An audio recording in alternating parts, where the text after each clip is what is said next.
LuSEEvo. See beyond the ordinary. How did the Israelites finally enter the Promised Land after 40 years in the wilderness? Who was Joshua? And why is the conquest of Canaan one of the Bible's most debated historical accounts?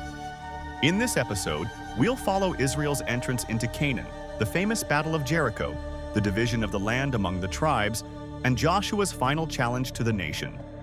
Context: Joshua is the sixth book of the Bible and the first book of the historical books. It begins immediately after the death of Moses. Joshua, Moses' longtime assistant, becomes the new leader of Israel and is tasked with leading the people across the Jordan River into the land promised to Abraham centuries earlier. Traditionally, the book is attributed to Joshua, although many modern scholars believe it was completed and edited over several generations. The story. The book opens with God commissioning Joshua to lead Israel into Canaan. Before crossing the Jordan, Joshua secretly sends 2 spies to the fortified city of Jericho.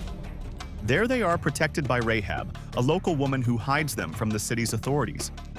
In return, the spies promise that Rahab and her family will be spared during the coming invasion. Soon afterward, the Israelites cross the Jordan River.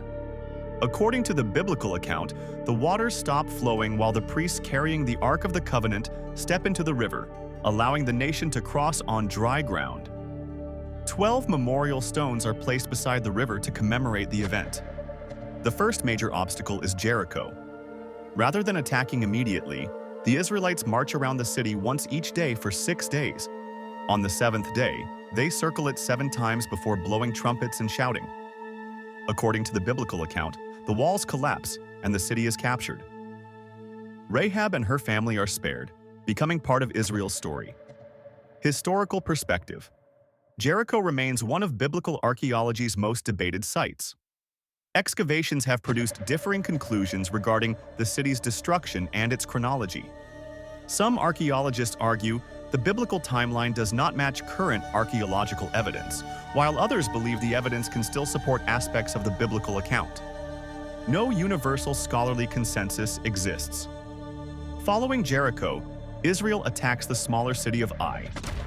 An initial defeat reveals that one Israelite, Achan, has secretly kept forbidden plunder from Jericho. After the matter is resolved, Ai is successfully conquered. Joshua then renews the covenant by reading God's law before the people. As Israel advances through Canaan, several kings unite against them. According to the biblical account, Joshua wins a series of decisive victories. One of the book's best-known episodes describes the sun appearing to stand still during battle, allowing Israel additional time to defeat its enemies. Historical perspective. The passage describing the sun standing still has been interpreted in many ways throughout history. Some understand it as a literal miracle, while others see it as poetic language, symbolic literature, or the description of an unusual astronomical event. After years of conflict, much of the land is brought under Israelite control. Joshua oversees its division among the 12 tribes, assigning territories according to each tribe's inheritance.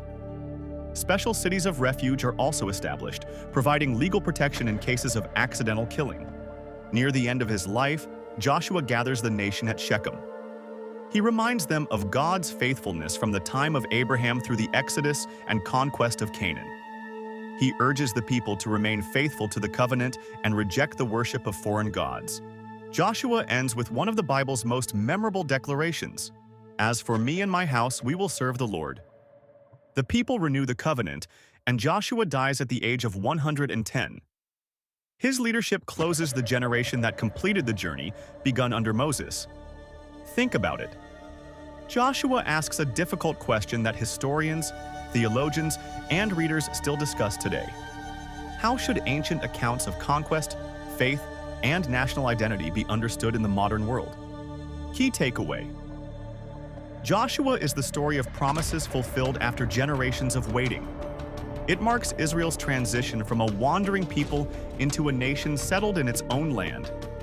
Whether read as sacred history, national tradition, or ancient literature, Joshua remains one of the Bible's most influential and widely debated books.